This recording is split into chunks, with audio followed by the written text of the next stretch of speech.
right, save. All right, there I am. There he is. Hey. Huzzah! How you doing, dude? I'm I'm in my car right now just because I'm moving in 19 different places. So pardon the lack of beautiful setup. No, All man. good. We're just glad to have you here, man. And I didn't even know you used to be Crypto Hussar. I was. That was my first name here on TikTok. You know, I was like all about crypto because it was just it was this like crazy, beautiful thing that was like skirting the typical financial system. So I was like, sign me up for that, man. You know, like just what you were saying. Go to Aave, put your USDC up, and you were getting like 5%. Oh my god! So amazing. If you have like 8%. 100, now it's 8. What was that? It's 8. Now it's 8%. Yeah. So imagine that if you had $1 million and you put that on Aave, you're getting $80,000 a year. Isn't it wild? Nothing. It's amazing. Yep. Yeah, you know, and then you just have to make sure that you can trust the DeFi protocol. With Aave, you probably can. Play out there. You put that much on there, and about 6 months later, and it's gone. Yeah. That's the rub. You know, like Aave's been around for quite some time. Like, you know, I know there's all this beautiful tech coming out, but I'm still just like, if the crypto hasn't come out, like, if it came out after 2019, I'm like, let's just wait.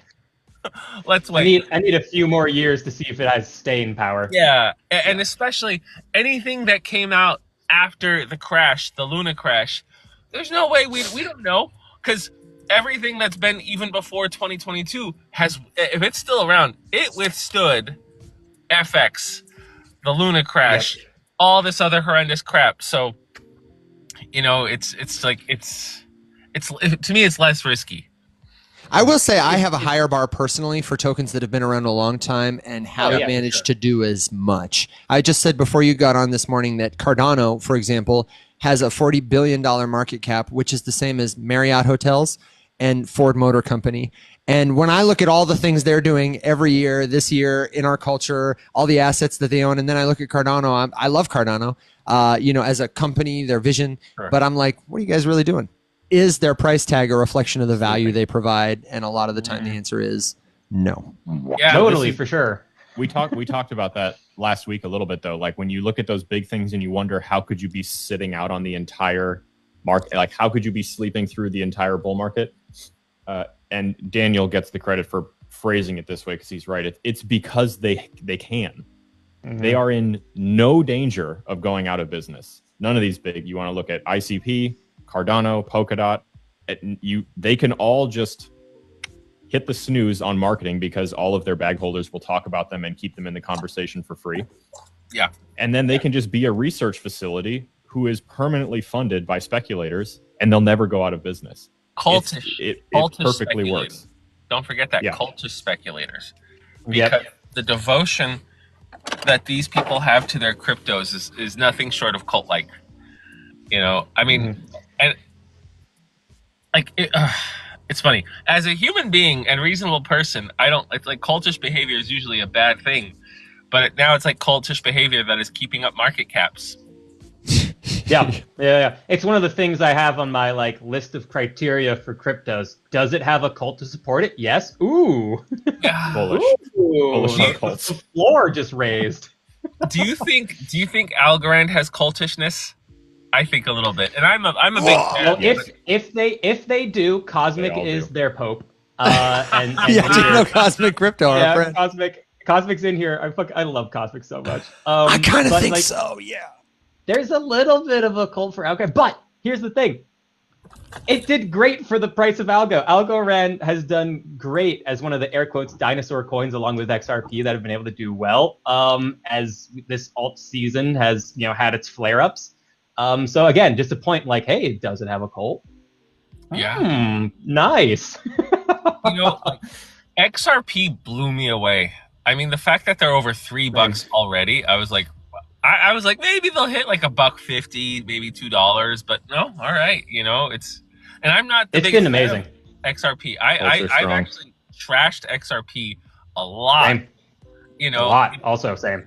And I also just like whenever I did try to research XRP, it just looked like cultish crap. Like, oh my gosh, these guys aren't talking about business plans. They're not talking about there's really like, I didn't see anything that felt official. It just felt like we're gonna replace the entire money supply, and we're gonna go into the derivatives market. We're gonna do this, and I was like, oh my god, this like this doesn't this there's it didn't seem like there was anything that actually where there are actually feet on the ground. Like I've heard reports about it, but when I would hear anyone in XRP talk about XRP, it was like am I in the, I don't know, the Manson group here? Like what kind of crazy? It's a lot of promise and not a lot of proof in the pudding. And I had a friend who is a developer who was like, you know what? I'm going to give XRPs, they just launched smart contracts over on Ripple. They've got meme tokens now. I'm going to give it another shot. Let me check out what's going on under the hood at Ripple Network. And his analogy was, that compared to Ethereum, it is just so like backwards. I often say for people who are listening, thinking about blockchain, how do I understand it? A network is like a city. Ethereum is like a piece of infrastructure, the way a city is like a critical piece of societal infrastructure. And Ethereum is like a great highway or New York City. It's got everything you might want, lots of models for how to get different places, many kinds of restaurants, many institutions, culture. And XRP network, Ripple, is it just, not a lot of people have built as much stuff there. It is not as developed. It is not as easy. There's not as much architecture. And that's why the world's institutions and many retail investors have chosen Ethereum as the backbone of the future internet. Go ahead, Al. Did you see the live stream clip with David Schwartz? No, what did he say? XRP and banks specifically. It's great. What's it say? For the record, I've met this guy. If you want to see like, he is such a nerd in the best way. Yeah, totally. This dude is so freaking objective when it comes to talking about stuff. Like he is very mission focused, and he has his it's very hard to describe. He's so in it. You remember when like Charles was like at the height of streaming Charles era, and he was just like answering questions about tech and like doing all this kind of stuff and what this means and how this works and blah blah blah. That's Schwartz. He doesn't care, or if he does, he doesn't really let on. He does a very good job of keeping it separate. So the other day, I saw this clip of him live streaming or recording or whatever, and he was just talking about, he's like, basically, bank partnerships make for great headlines and they get people excited, but banks aren't really great for business, and that's not really a priority because why would it be? Like banks are too scared to try crazy things, and if they are, then he's just like, they're just not good customers, and they're the worst customers. Yeah, he's like, so that's banks not what the build. Banks don't lead build. I mean, they provide funding for building, but they don't pioneer anything incredible. Yeah. I'll find the clip and put it in Discord, but it was good. It was good. Also, I've given this story before, but I used to sell AI machine learning software to Morgan Stanley, and what they do is, and this is how every bank is shaped, you have how the bank runs, and then underneath that you have what's called a center of excellence. The center of excellence is just a digital depository of every single piece of software that could maybe at some point, maybe be useful to them, that are just labs that they experiment with. It's just data science, financial experiments. Yeah. And so they'll buy a really small instance of everyone's stuff and play around with it, learn from it. And if there's anything that they like, they have more money than God. They just have their team build it and implement it themselves into their own thing if they decide they want it. And that's the same thing from a partnership standpoint too. They'll partner with anybody. Yeah. Try to learn to then take your stuff and see if there's anything of value to get from you. And you'll willingly do it because having that sticker on there increases your valuation to raise more capital to go and invest in yourself. And that's just how it works. That's how these banks do business. And I can tell you, from doing business with Morgan Stanley for 2.5 years, they're the worst. So much. I hated walking into that building. I hated it so much. But none of you are surprised by that. I also have some other stories about him too, but we'll save that for maybe an After Dark episode. And also you never know if like someone might just have a bone to pick and try to do some kind of libel. Sure. Yeah.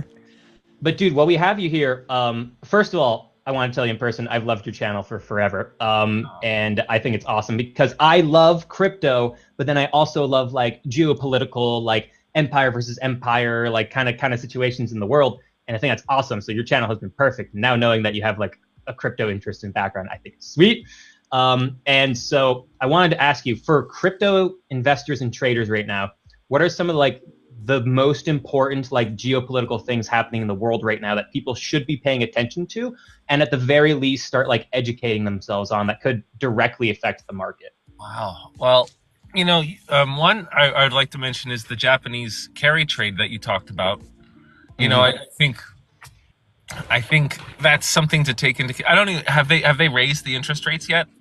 They did. They raised it by 0.25%. They announced Last it night, Thursday right? around midnight. Thursday around midnight. Oh, okay. Yeah, so Friday was the first reaction to it, and I wasn't expecting it to be a big deal this time around, and so far it seems to be playing out that way. Yeah, so far it seems vanilla. I'm still Yeah.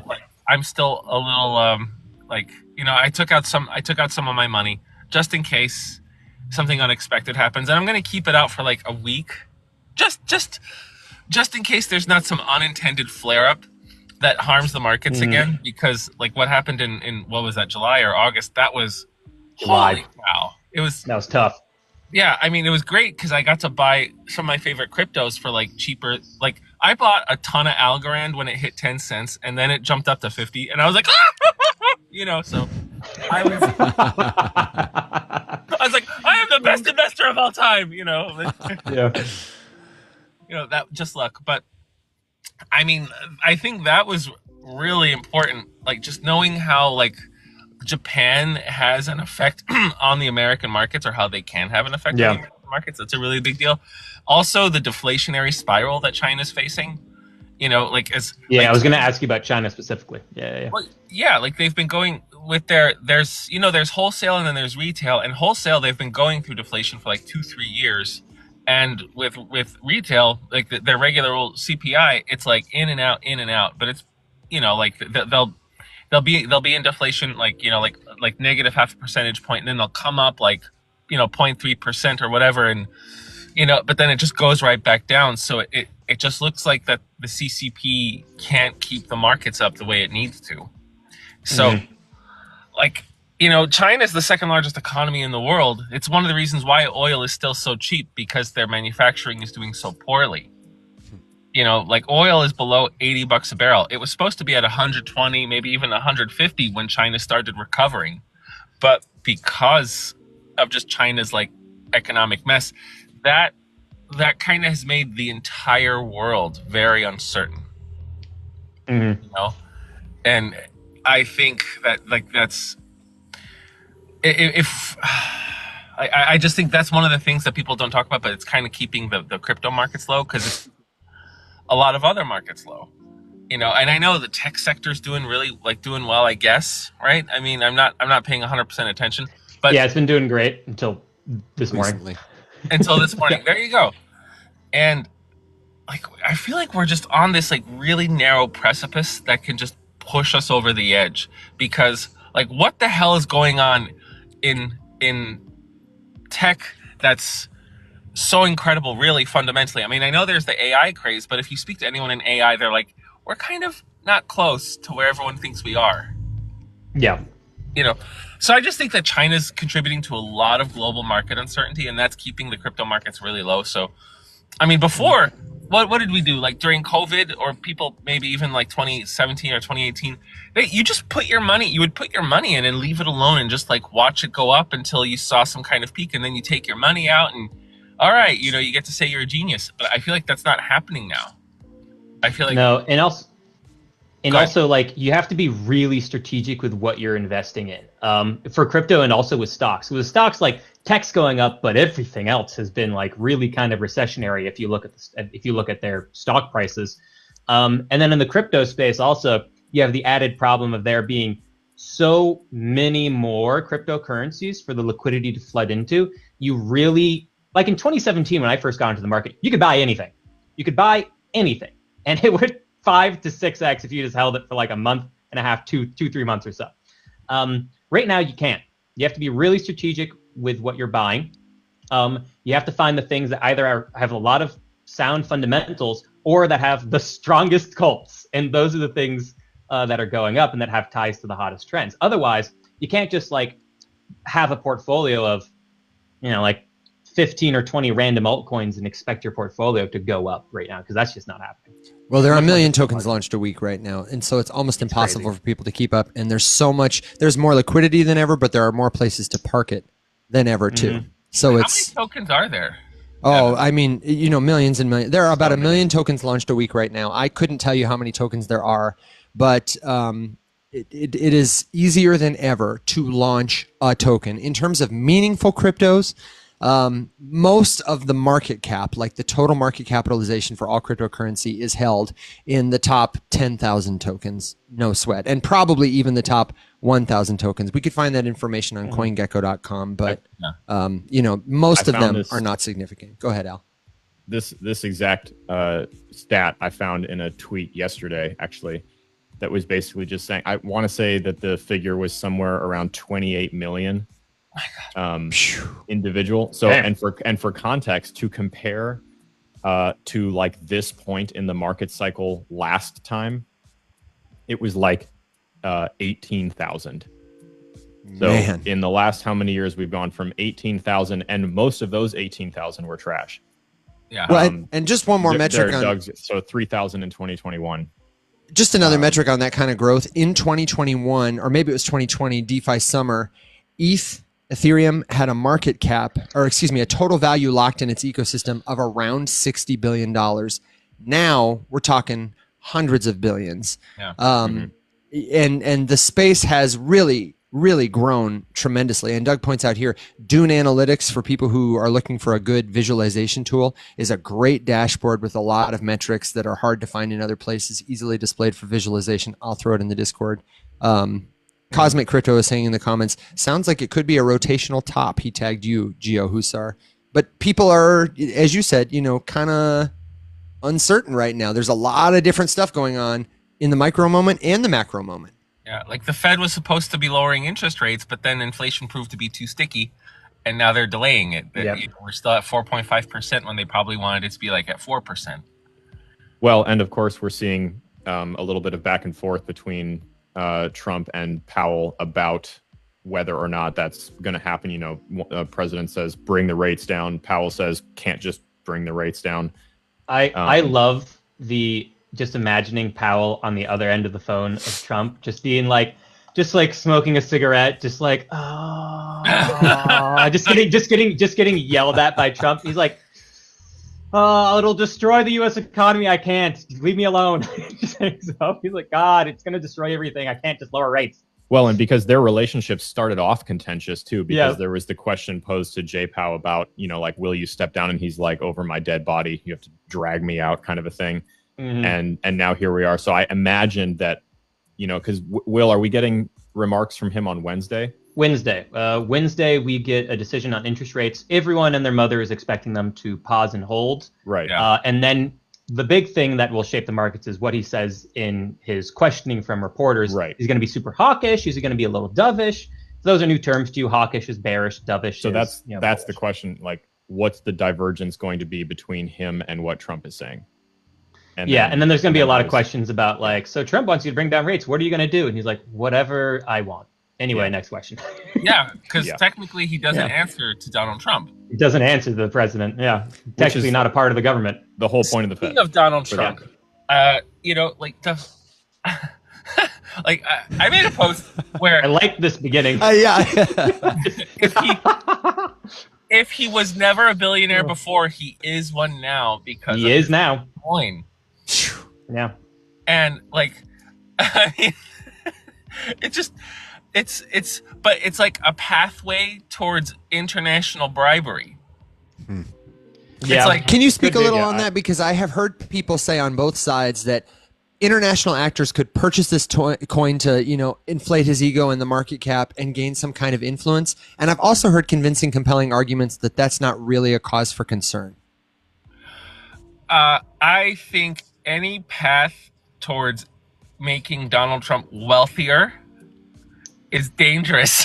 I really do think I mean, I know there are rules that he has 90 days before any Trump entity can sell, because I think there are two Trump entities. That's right. That own Trump, but supposedly there have been insider wallets, and some of them have even been team wallets that. Oh, not supposedly. There were insider. Well, there were, but I'm sorry. Supposedly there were team wallets, meaning the wallets that are receiving the allocations, the unlocks of tokens in the 3 months and 36 months afterwards, that have been able to sell. And I have not verified that, and I would have thought it would have been like controlled by a smart contract, but some pretty smart people that I trust are saying that is the case. In which case. Just don't forget that there's two methods for that kind of kickoff, right? You've got the wallets that have the allocation that are confined by the vesting schedule that's been advertised and disclosed of however many months. But then there's also everyone who knew the contract address beforehand. And so that's where like Ryan Fournier comes into play with his ability to sell whatever on day two. What I'm saying is I think some of those vesting wallets that were supposed to not sell, that we thought might have been held in a smart contract, are in fact able to sell and are selling. And I don't want to distract, because the question was, why you said you're skeptical of anything that might make Donald Trump wealthier, and I wanted you to please continue on that point. Just that's it. I mean, it's like what's to stop Putin from making a $2 billion purchase of Trump? Or I would say too, just for context, because I know that some people in the audience are fans and some are not.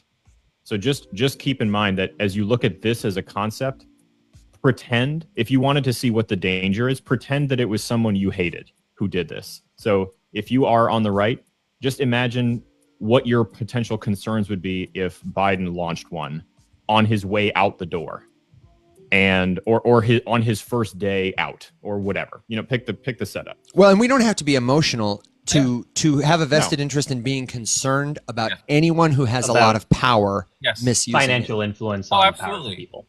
I mean, and not just that. Like, forget Putin. What if China puts in $5 billion into Trump coin? You know what I mean? Like, so there's so many ways to influence the current sitting president of the United States. Yeah, and that's not that expensive either for anybody. Yeah. It's like you want a separation of church and state for your government. At least we're supposed to in America. And then also you want like a separation of financial influence and bribery away from your political officials. So like creating just like another door where like at the very least you have to say there's a possibility there is something to be aware of, to try to shine a light on, keep yourself aware of, because financial influence of our politicians happens all the time, but creating another lever to be able to do so isn't something we want. That's the thing. At the very least, everyone should be concerned with, because even if you love Trump and you're like, I don't care about this, I love the dude, I'm fine with that, trust him. This opens up the door for, like Alex said, someone who you hate who comes in to do the exact same thing, and we don't want that. I don't want that for people on my side. I don't want that for people who I like at all, because it provides an opportunity for me to now no longer hate them and for them to no longer serve me and my interests as an American citizen, an American voter. And this opens up the door for that to happen in perpetuity moving forward. Yeah, and let's be clear. Alan in our comments raises a great question. Talk about Pelosi insider trading. If you are feeling defensive because we're talking about Donald Trump, like, don't let that emotion cloud your ability to receive what is an interrogation of power. We are talking about power structures, and frankly, though Nancy Pelosi's insider trading is a huge problem that affects lots of people and their rights to a democratic, fair market, Donald Trump is the most powerful man in the world. Yeah. Maybe aside from Elon. You know what I mean? Like, I would make that argument, but I think Trump is more we talk about Nancy Pelosi all the time too. Yeah. I think Trump can take out Elon, though. I mean, I know Elon is very powerful, but I think people genuinely like Trump more than they like Elon Musk. Like if I would agree, especially lately. If you're in a room with Donald Trump or Elon Musk, I think you'll be less weirded out by Donald. That's saying something. Yeah, but I'm gonna hang out with Donald Trump. All right, okay, good. And I think, like, if there is some kind of distancing between these two in the White House, I think Donald Trump can easily curry the world in his favor. Mm-hmm. Yeah, he definitely has more influence and far more public support than Elon. Yeah. And also just like if I had to have a beer with one of the two, I'd pick Trump over Elon. Yeah, me too. Even honestly. before the my heart goes out to you gesture, I probably would have chosen Trump. Oh, I've cleared out coffee shops with my with my stance on the gesture. Have you really? Yeah. Do you want to give a hot take on it? Yeah, it's an unforgivable gesture done. Like, look, that gesture, that exact gesture is illegal in Germany. It's illegal in Brazil. It's illegal in Russia. Quite a few other countries. It's illegal to make that gesture. You can get like arrested. In Russia, I made a post. It's what Article 20.3 in like the Russian code of like unauthorized by like something offensive. That's that like you cannot do any kind of gestures or hold any kind of symbols that represent it. All right. And the pictures, like they won't even show the picture of Elon making the gesture. They blur out the last half of his arm. Wow. So when people are like, "Oh, you're being sensitive," it's like just look at Russian media. They won't show it. So well, and I don't understand why we can't just call a spade, and then because accept that people two things back the horse because they back the horse. It's like, well, I'm backing this horse, and this horse can't do anything wrong. Sorry, I personally get it. I'm just speaking it into the ether. Like, obviously, there's lots of very fired up people in the comments right here, but it's very easy to get pissed off at the person you already dislike for whatever. Yeah, and I'll say I have liked Elon for a long time. Pushing forward of green energy, awesome. Space exploration for human survival and all that kind of stuff, awesome. Free speech protection, I like that. And then he started getting way more involved in politics, and I was like, I don't like this, because I don't like billionaires who own very important communication systems to be really, really politically on one side so openly. I was like, I don't like this much at all, but there's a bunch of stuff I do like. And then I saw that, and there's a lot of stuff I can forgive, but anything that is incredible, I have a lot of Jewish people in my life, anything that's like potentially anti-Semitic, it's I viscerally have a reaction. So I put out a post right afterwards. I was like shocked and disgusted at this, but then I took it down. I was like, hey, you know what? I'm open to having the door open where he does have Asperger's, blah blah blah blah blah. Maybe this could affect it. No, and then here's the counter argument. He doesn't have it. He no one diagnosed him ever. He only diagnosed himself. Okay, but also let's say this. Hang on. Let me finish here. All right. So here's the counter argument to that I think slams that argument back into the face of everyone who does it. And I want everyone to try to think about this. If you were giving, if you were on TV, you're on a game show, you're on a national television, and you accidentally, like definitely, absolutely accidentally do that with your arm to your chest, arm goes out, you did it, but totally by accident, you are hopefully horrifically embarrassed. And you apologize at least once. Something as simple as, guys, I didn't mean to do that. My bad, total accident. Like, really sorry about that, right? A simple little tweet, like, you feel bad, you do that. Instead, he takes a picture of Democratic leaders who have their arm up, didn't do their arm to their chest in a crazy aggressive thing, just like arm up, and said like, the media will make you think whatever you want. And I was just like, bro, if you did that accidentally, you should be embarrassed, or at the very least, you have zero idea as to what the implications of that are, which is already a very dangerous thing. But worst case scenario, maybe you're Nazi. So I'm just saying, like, the fact that there was no apology or sense of like embarrassment at that, I go, whoa, okay. The weight of not a Nazi to maybe a Nazi is a little bit heavier on maybe a Nazi. But not just that. Look, bottom of my heart, 2 hands, bottom of my heart to you. But look, like that it's a very simple mechanics, like it just, I've never seen anyone with one hand to their chest say from the bottom of my heart and then like out, hand down, looking straight into, I've never in my life have I seen that ever, and I don't know, like when I hear people defend it, it's like, I'm not sure if I said this or you saw my post, but my dad was rounded up by the German soldiers in World War II to be shot. And, oh shit! But he got rescued, and then my grandfather was in a concentration camp. Wow. So when I hear people defend it, it's like I normally have some civility, but it goes out the window.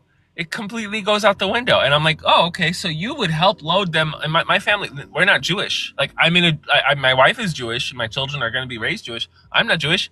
My father wasn't Jewish. You know, my grandfather he could read. That's why my grandfather was put in the concentration camp, because he could read. You know, and Let me. Oh, sorry. Yeah. Go ahead. Go ahead. No. I thought you were. No. I didn't mean to step on you. I just wanted to, for a lot of folks who are tuning in for the first time, welcome to the conversation. If you're used to seeing us Monday through Thursday to answer your crypto questions and you're wondering, why the heck are we talking about politics? First of all, let me say, we're so glad you're here. If this isn't your thing, you can feel free to come back another time. We certainly won't take it personally. We'd love to learn with you anytime that you feel comfortable to be here. We're talking about politics, geopolitics, and the social context of our world, because they absolutely have an important effect on what happens in markets, especially crypto markets. And we're here with our good friend Gio Husar, who makes time to give critical, helpful takes on this every day. So if you're new to this, if you're watching on Facebook, if you're watching on YouTube, his channel is at Gio Husar, on screen there, on TikTok. And I'm sure he would be glad to have your questions. He's a good friend of ours, and that's why we're talking about this today. So, Will, I know you have a long list of questions there because you've done your research. Can you help take us in another direction as different topic? Well, just not that I think it's section makes me sad. I think it's an important. I'm glad we're talking about it. I'm glad you cleared the coffee house here. Literally cleared the coffee house. And I want to let everybody know, like, your feedback is most welcome. And I would encourage you to, if you're uncomfortable, lean into this conversation. And if you have feedback for us, the best place to give it to us is going to be after the show in the Discord server. This chat's going to disappear, but we've got a totally free place that you can connect with us 24/7, whether the show is live or not. And that's discord.gg/rise up. We'd love to see you there. If you loved it, if you hated it, if you think we can do better, let us know. Will, the floor is yours. Sure. I'll change topic. I will say one final sentence though. Everyone who is powerful needs to be held under a microscope. That is all. All right. So here's something at Gio Husar I wanted to ask you about, because this is something I've been watching with fascination, because it affects Africa, a continent we don't talk about too much, but also it directly affects and weakens Europe and the European Union, which I find fascinating to watch, because Europe's been on the decline since really the end of World War I, World War II definitely, with the final collapse of the French and English Empire, although they're kind of still there a little bit, especially the France one in Africa, and that's what I want to talk about. So for those of you who are unaware, France absolutely still has and has had their colonial empire in Western Africa underneath the African franc. It's been an economic trade empire in Africa. Since the Ukraine war, Russia has been picking apart at it by providing influence to African nations who want to lift off the shackles of colonial France, which totally get, by the way. And so, Gio Husar, have you been paying attention to this? Do you have any thoughts and opinions about how it could affect Africa, Russia, the Ukraine war, France? It's a whole bunch of stuff. I think for, what there are like 9 or 10 other African countries that still are under the oppression of the Central African franc, or not the Central, just the African franc. So I think for these countries, France is worse than Russia or China. Like, France is the number one. Yeah, they are. They are. And I'm actually 100% okay. I don't care who it is that liberates these African countries from France, as long as they get liberated, because however bad things can get with Russia and China, it won't be as bad as it was under the French, because the French are these African countries are still paying the colonial tax to the French. They're paying these old taxes to infrastructure that was laid 100 years ago that really doesn't even work. And with what happened in Niger, Niger was one of France's largest sources of uranium. And they were paying pennies to the dollar for the uranium that they were getting from Niger compared to every other country. It's one of the reasons why the French were able to take so much advantage of nuclear power, is because they had practically free sources of uranium from Niger. And, they got kicked out of that, as they should have been. Nobody talks about how the French still oppress Western Africa. Nobody talks. Nobody cares. And it's such a huge economic boon for France, and therefore the EU. It's a Yes. huge economic boon. Yes, and it's a shame because when I was younger and I was reading about World War II history, and I was like, wow, the French really care about liberty and independence. And if you see Casablanca, when the French sing their anthem in defiance of the Nazis, people are going, "Vive la France, vive la liberté," and it's like, motherfuckers, you are oppressing, like at that time, 12 to 15 African nations. Yeah. And I think, like, however, whatever Russia and China will do to exert influence over these African countries, it won't be as deep or as nasty as the French. And I think that these African nations are going to be much harder to control by any other power because they're kind of new. They're not as invested in. And I mean, I think like countries like Niger, Gabon, Mali, and these countries that have had coups, I think they're setting more terms for China and Russia instead of being dictated to like they were under the French.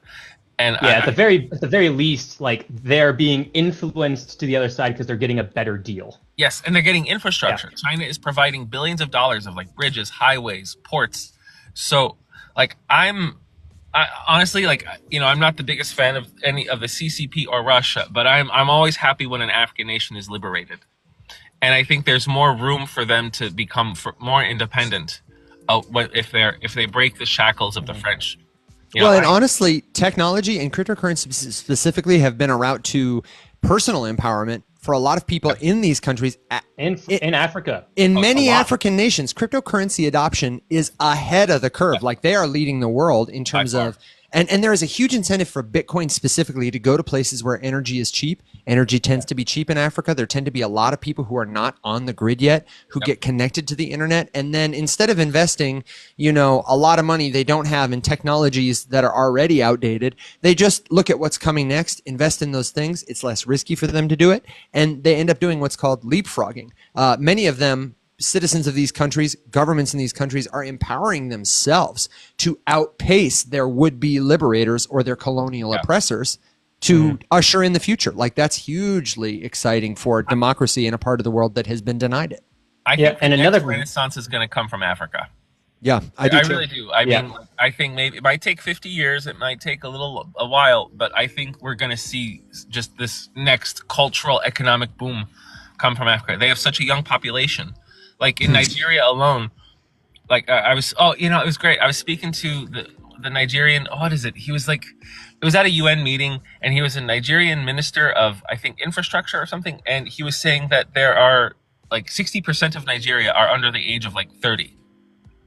So they have this young, educated population. His name is, I know his name, Dr. Bozan Tunji, and he just really, like, he said that the one thing that Nigeria needed was just more fiber optics. He says they need 100,000 kilometers of fiber optic cables, and they have about 30,000. So his job is really to just campaign to interconnect all of Nigeria through the fiber optic network. And I mean, it looks like he's doing the job.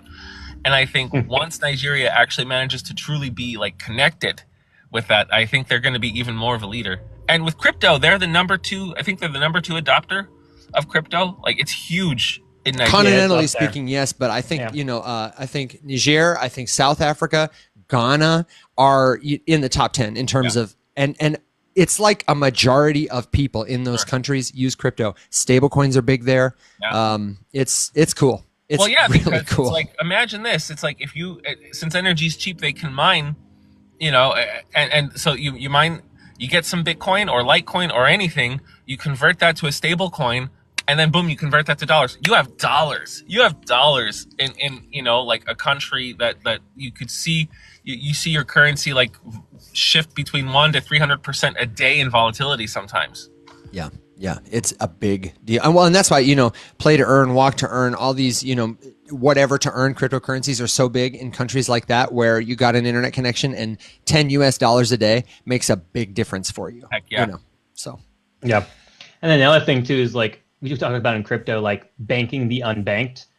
Africa has so many people who don't have access to any sort of financial product or liquidity or capital out there. One of the reasons why I deal with China is such a great thing. And then also the one that you have if you're in Western Africa is an oppressive colonialist set up. So crypto, there's so much need to provide people banking, loans, capital, liquidity to be able to build businesses in Africa. That's why there's a bunch of adoption there.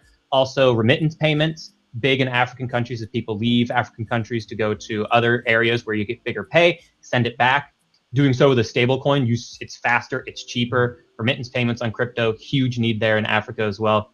And I do think, too, that at some point you will see a renaissance in Africa where there's huge economic growth and boom. Just because, like, when you look around the world, you find where can areas, air quotes, develop? Southeast Asia, which has been on the rise for sure. But the biggest opportunity for sure is Africa, and a huge hotbed of natural resources, as well as a growing population. The West doesn't have growing populations except for in the US because we have immigration and both legal and illegal as well. And but like Europe is going down, Japan's going down, China is going down. That's going to be a huge problem for them in 30, 40 years. Their population's already shrinking.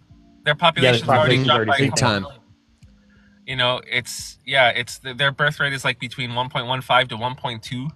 Oh man, if whatever Jorge was in here earlier, he says quantum computing is going to crush y'all's crypto fascist boys club. Man, if you were here, if only you were here 10 minutes earlier. yeah. Sorry about that. If you speak to any quantum like quantum scientist, a quantum physicist, sorry, if you speak to any quantum physicist or any computer scientist who's dealing with like actual quantum computing, they'll be like, no, we're in the baby stages. It's still so hard. Like, do you guys know the difference between a quantum computer and a regular computer? It's pretty cool. I would love to hear you explain it like we don't. Okay, so like, you know, and you may know more than me, who knows, because you guys are in this. But like, from what I understand is a traditional computer has like two modes, yes, no, like 1, 0, right? That's the bit, 1, 0. All right. So it's just two directions. But a quantum computer has something called a qubit, and a qubit, it doesn't just go two directions. It's like a sphere. It goes 360 degrees. Well, more than 360 degrees. Do you know what I mean? Like there's literally like an infinite amount of directions that it could be pointing to. And then what the quantum scientists do is they sum up all of these directions to get some kind of output. So, and the thing is, with bits, like with your traditional computer, you have to have like a trillion bits or 10 trillion, a trillion bytes, like gigabytes, terabytes, all that stuff.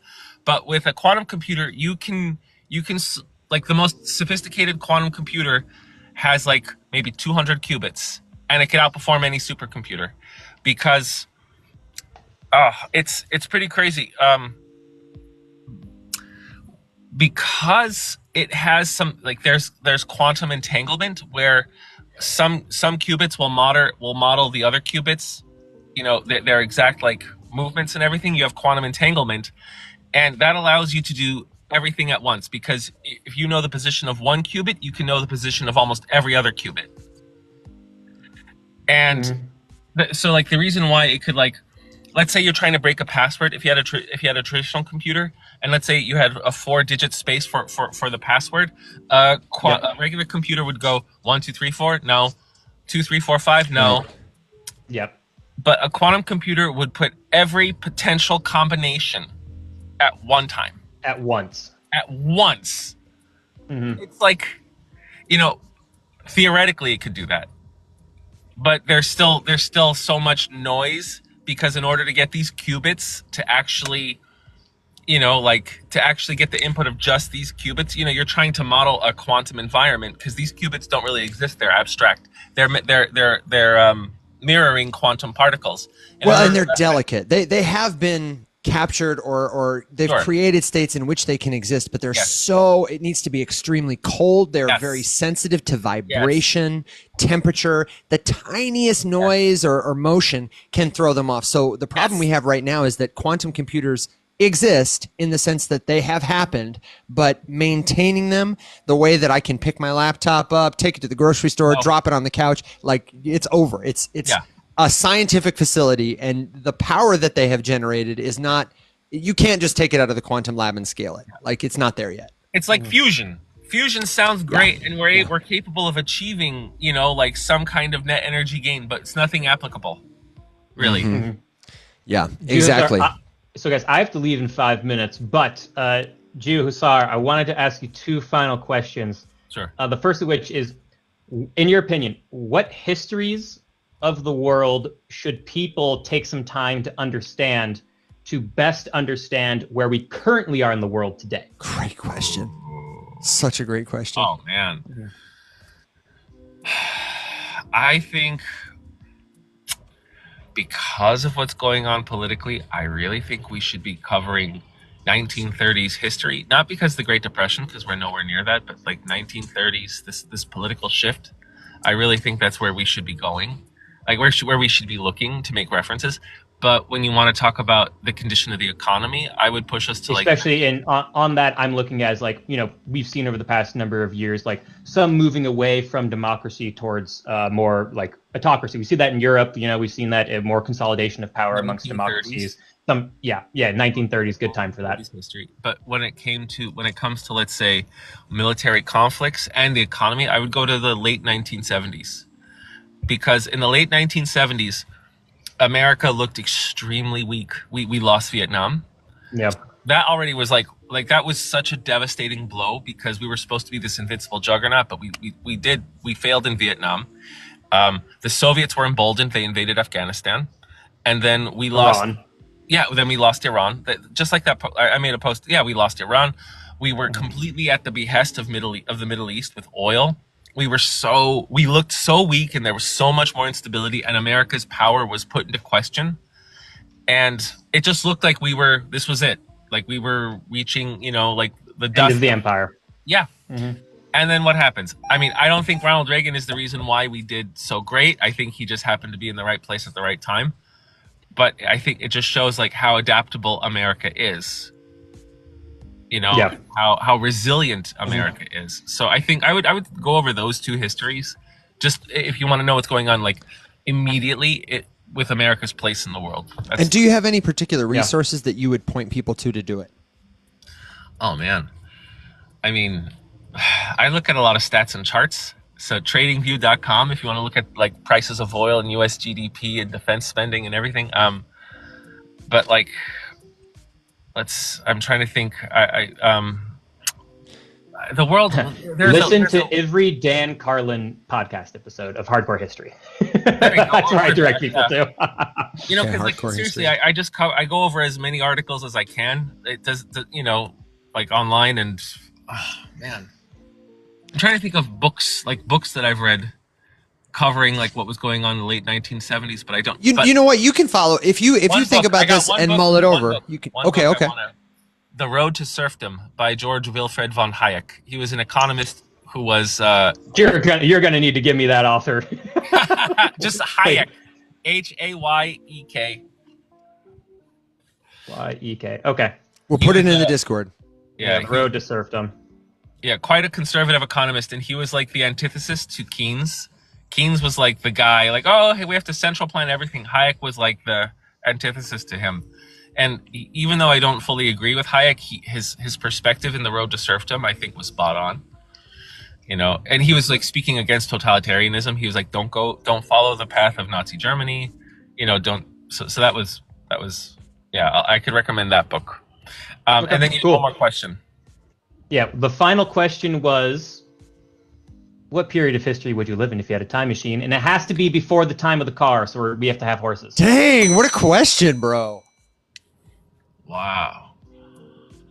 Because I have my answer. I've thought about this my entire life. Okay, well, you go first while we take time to think about it, because I got to answer this too. And I kind of want to hear what Alex is going to say also. This is a good final question. If you let me give a commercial to say, if you're enjoying the show, we're here Monday through Thursday, 7 a.m. Central Standard Time. This is about that time we give our final thoughts. Take your final questions, your good jokes, your words of wisdoms, your suggestions. And I would love to know if you could live at any time period of history, what that period would be. Let us know in the comments. Yeah, for me, it's I've thought about this a lot. I think you're like, oh, but Egypt would have been cool, or like, oh, like Persia would have been sweet and all that other kind of stuff. And then I go, wait, everyone would have been so stinky. Give me feudal Japan, because they actually took showers. I was like, give me and a high quality standard of living. Give me that. You know, I'll take feudal Japan. Okay, feudal Japan. What about you, Hussar? I would have liked to be in the Age of Enlightenment in Europe, just because we were transitioning, from like the church to like science coming in, and there was just so many revolutions happening. Like, I don't mean like political revolutions, but just revolutions in thought. But so like I would like to be wealthy at this time, of course, and I would love to just have gone to like Rome and Berlin and London and all of these cities just to see what was going on, but then also be able to go to the countryside where I could still like enjoy the pastoral life, and then come back to the city when I felt like I needed to like if I felt like I was on full battery recharge in the pastoral life, then I would come back to like the cities and start exploring and looking around. Just because I think that would have been such a beautiful transitional time. That's what I would have liked. Okay. Mm-hmm. Alex, do you have an answer for this one? Are you with us? Yes, I'm listening. I apologize. I just had to get on the road. If I was to try to think of a single time period, that would be challenging, because I always just think I want to go north of the Arctic Circle and never see anybody ever again. That would be and in that sense, time is irrelevant. It could be tomorrow. It could be 100 years ago, 500 years ago. I don't care. I don't know. I mean, I know you put some parameters on it. I'm a big fan of what cars looked like in the 60s, and also 60s is my favorite decade of music. So I know that this doesn't fit your parameters that for is an time incorrect travel answer. constraints. Well, it's not incorrect. It's just not what you wanted. Sassy. I'm a little sassy today, but I don't know. I think I kind of agree with you, Will. If I had to play by your rules, I have been just obsessed with the cuisine and the culture and everything in Japan over its entire lifespan. That's just beyond fascinating, and I've never been there, and I've always wanted to. So I would probably come with you, if I'm being honest. Hell yeah. There'll be a couple gaijin in Japan. I just want to highlight Glenn's question, saying this is only on the show Ask a White Dude. I definitely would probably not want to play this game if I couldn't be born as a man, unless. Yes, for women it's today. It's like, oh right. Yeah. It's not that fun to think about, honestly. Truly, I acknowledge it, and I will say Glenn is tearing it up in the comments. So thank you for that. I would actually go back to a time post the invention of fire and pre the invention of debt. So sometime when the world was still oriented around sharing economies, where people who lived together took care of each other, shared what they had, and saw each other as allies, not adversaries. And when you met another tribe, contrary to what is often espoused in the post-debt world, you did not go to war with them, but you celebrated that there was more life in the world. You gave each other food, you gave each other gifts, you married each other's cousins and friends and daughters, and marveled at the miracle of life. That is probably the time that I would go back to. I bet the food tasted really good after you'd been hungry for a week. So good question, Will. That was a very Evan answer. Yeah, it was a very Evan answer. Hussar, before we get out of here, tell us where people can find you if you have any last minute asks for our audience. Invitations, that kind of thing. That's really nice. Yeah, just I'm trying to grow on YouTube. Okay. I have like 378,000 followers on TikTok, which is nice, but I'm trying to just branch out to other platforms. So more than anything, just hop onto my YouTube, because I'm going to be making more long form content, and I've been interviewing experts in their relative fields. So like I've been interviewing military guys, economists, and finance people. And these interviews are about an hour long. So if you want to take a look and get some really good insight on just a whole bunch of stuff, take a look at those. Awesome. Thank you. What is the YouTube handle? Oh, Geo Hussar. It's all the same. Lovely. Nice and easy. Well, dude, thanks so much for hopping on. Yeah, absolutely. Nice to start building a relationship with you, because I love your stuff. So man, keep it up. Stuff too. Evan and Alex, you guys are okay. I think you're all right. I don't know. Great to see you guys. I love your stuff too. Yeah, it was so good to see you, brother. Thank you for being here. Alex, did you come off mic? Did you have a final word you were going to say? Did I miss it? Nope. Out of time. Sorry, He's in Alex. the Thank you Arctic. so much. He's in the Arctic. We're going to be back tomorrow, 7 a.m. Central Standard Time. Hop in the Discord server. It's totally free. We'd love to see you there. Do be on the lookout for scammers. And remember, we're still early. So take your time, my friends, and we will see you in the Discord and on the show again tomorrow. Everybody stay safe, be well, and of course, as always, my friends, rise up. Bye-bye.